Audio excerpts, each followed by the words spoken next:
everyone, thank you for tuning in with Highlander Digital News. I'm your news anchor, Raina Ravel. Going straight into our new coverage, a new RESGA Constitution was voted into effect on February 27th. This new Constitution brings with it plenty of new changes, which are meant to provide a more democratic approach to the voice of the student body here at Regis.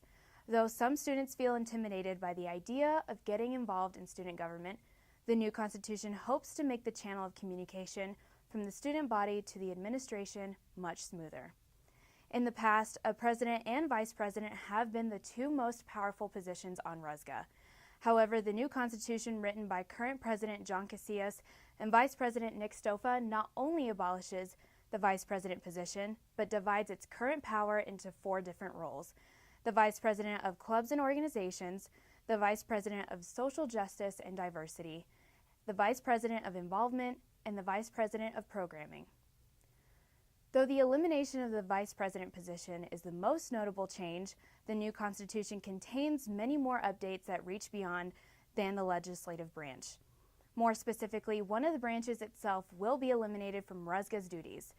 As it was, RESGA had an executive, legislative, and judicial branch. With the new Constitution, this judicial branch is no more. The duties of the J Board will be removed to administration, and the Chief Justice will no longer be governed under RESGA. Above all, the new Constitution aims to make RESGA and the Regis campus as a whole more communicative and democratic.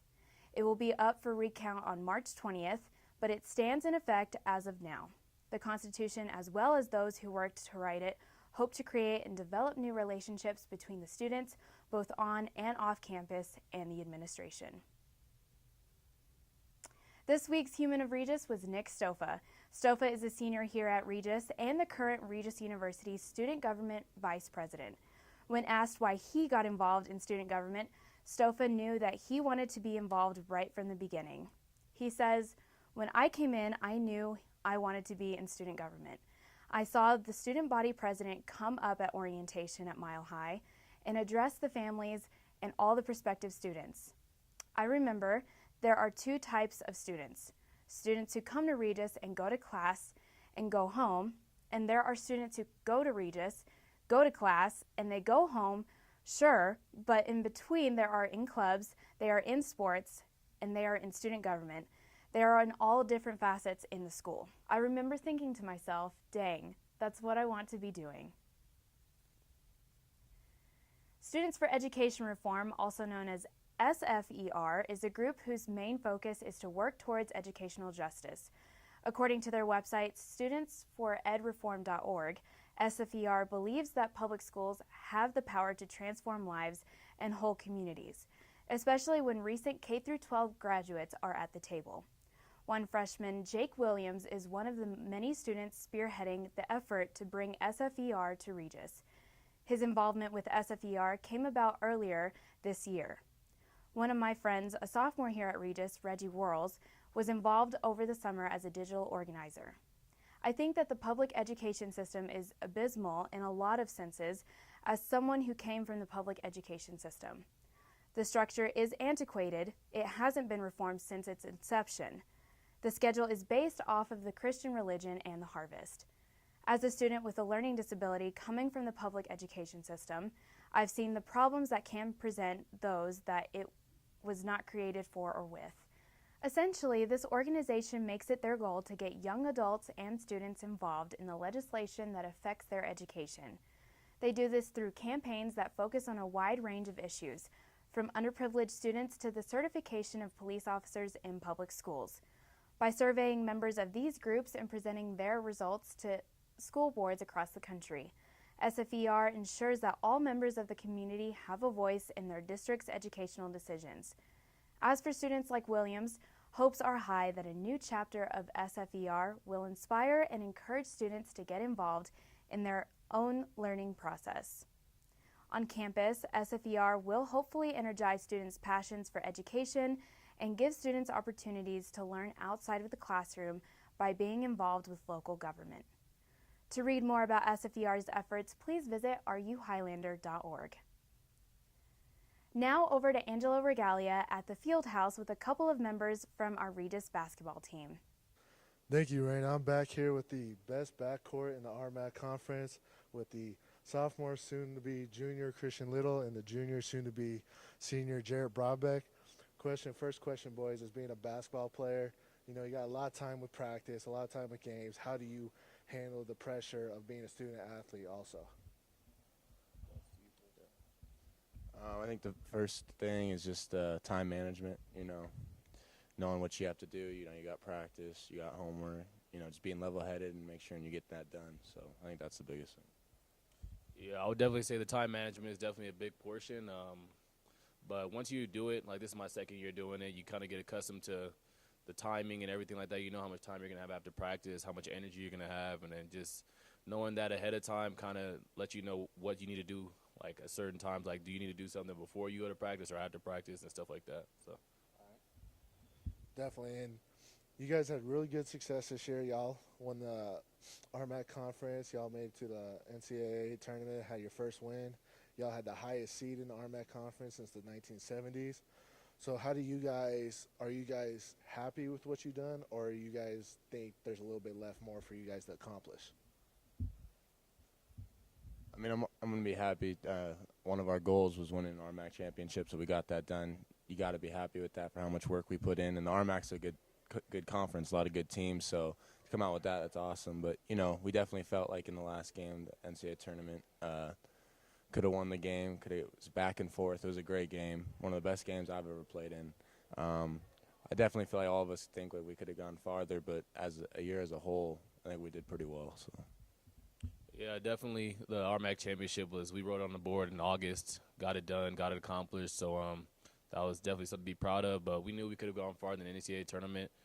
But something we're going to need to work on next year is definitely our energy, because going into those last few games, our bodies were beat up. So we need to just work on that going forward. And what do you think from those games? I know you guys won that game was four overtime. What do you think? What aspect of that game do you think you could have altered a little bit? What do you think you would have done differently? Mainly for me, just since I'm a point guard, I'd say taking care of the ball. I had 4 turnovers that game. I think those 4 possessions could have helped us. 1 to 4 overtimes. All those overtimes could have been decided by 1 possession. So we'll get those possessions back, we can win the game. Yeah, for me, maybe I was hitting in the beginning, so they were really, face guarding me hard, maybe try to get open a little more. But quite honestly, we gave it our all. I mean, that's probably the best game we've played as a whole in a long time. They just had a couple more answers back, so that's how it goes sometimes. But probably just coming together on defense and trying to get more stops was probably the biggest thing. So. And definitely for this upcoming season, you guys are losing. I remember 3 key seniors in Berto. You got Ty and Dexter. What do you guys, as you guys are taking Jared, as you're becoming a senior, taking a range, you're becoming a junior. You've both been here for 3-4 years now. What do you guys know you have to do as a team to welcome incoming freshmen, transfers, and to build off your success of this year? So, yeah, I mean, 3 keys really gone. Dexter, Defensive Player of the Year. Ty's one of the best players in the RMAC, and Berto's a lockdown defender. So we're going to have to fill those spots. I know Coach is doing a good job recruiting. And also, next man up. I mean, we had a deep bench this year, really deep. And that's how we're going to have to look at it. I mean, especially at the big man position, next man up. And then also recruiting is going to be a big thing. And whoever is a freshman or transfer player, we're going to bring them in as our brothers, our team. That's why this team was really good, is because we hung out all the time. We were together all the time. Not a lot of separation, just together. And I think that's what we're going to have to do next year too. Yeah, I'll definitely say that staying together is like the biggest thing. In terms of incoming freshmen, we're like the leaders of the team, me and Jared. So I know they're going to look to us sometimes of me, like when we get down or like it's close game situation, we're going to have to make plays, and that's what it's going to come down to next year, just us making plays. There's not going to be that many games where we had 4 prolific scorers this year that just like dominated, could get a bucket whenever they wanted. We're going to have 2 for sure next year. We don't know who's going to be able to come in ready to play next year. So hopefully we just have people step in and step up. So Yeah, most definitely. Last question here for you guys. You guys know what you guys accomplished. You made it to the NCAA. You know what it takes to get there.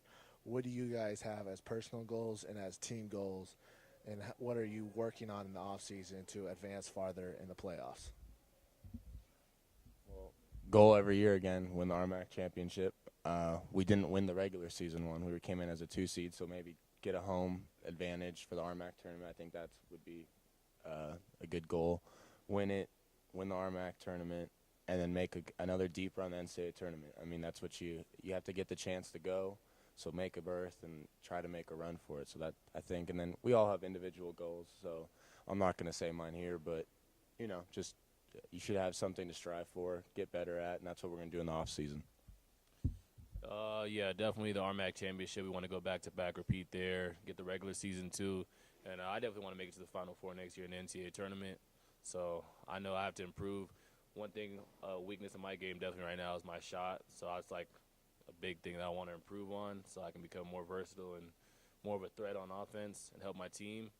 And just be a better leader also on the floor, average more assists, get my teammates more involved. So that'll help us win.